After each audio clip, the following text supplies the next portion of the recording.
Kakinada parliament సభ్యులు తంగెళ్ల ఉదయ శ్రీనివాస్ కేంద్ర railway శాఖ మంత్రి అశ్విని వైష్ణవ్కు ఒక లేఖ రాశారు. కాకినాడ జిల్లా ప్రజల భద్రత, రైతుల అవసరాలను దృష్టిలో ఉంచుకుని తుని రైల్వే స్టేషన్ యార్డు వద్ద సామర్లకోట సమీపంలోని కాపవరం గ్రామం వద్ద రోడ్డు అండర్ బ్రిడ్జిల నిర్మాణానికి తక్షణ చర్యలు తీసుకోవాలని ఆ లేఖలో ఎంపీ కోరారు.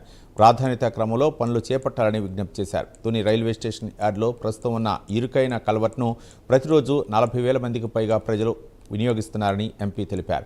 ఈ మార్గంలో రోజురోజుకి పెరుగుతున్న రాకపోకల వల్ల తీవ్ర ట్రాఫిక్ సమస్యలు, ప్రమాదకర పరిస్థితులు నెలకొంటున్నాయని ఆయన లేఖలో పేర్కొన్నారు. వర్షాకాలంలో నీరు నిలిచిపోవడం వల్ల ప్రజలు రైల్వే పట్టాలు దాటాల్సి ప్రయాణించాల్సి వస్తోందని, అత్యవసర వైద్య పరిస్థితుల్లో అంబులెన్సులు దాదాపు 4 కిలోమీటర్లు అదనంగా ప్రయాణించాల్సి వస్తోందని వివరించారు.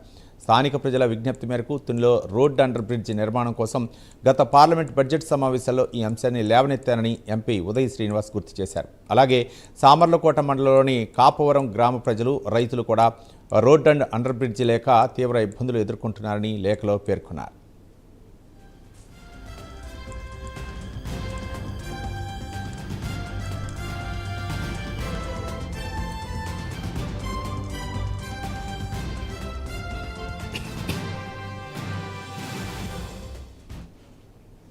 కూటమి ప్రభుత్వంతోనే అన్ని ప్రాంతాల అభివృద్ధి సాధ్యమని డీసీసీబీ చైర్మన్ తుమ్మల రామస్వామి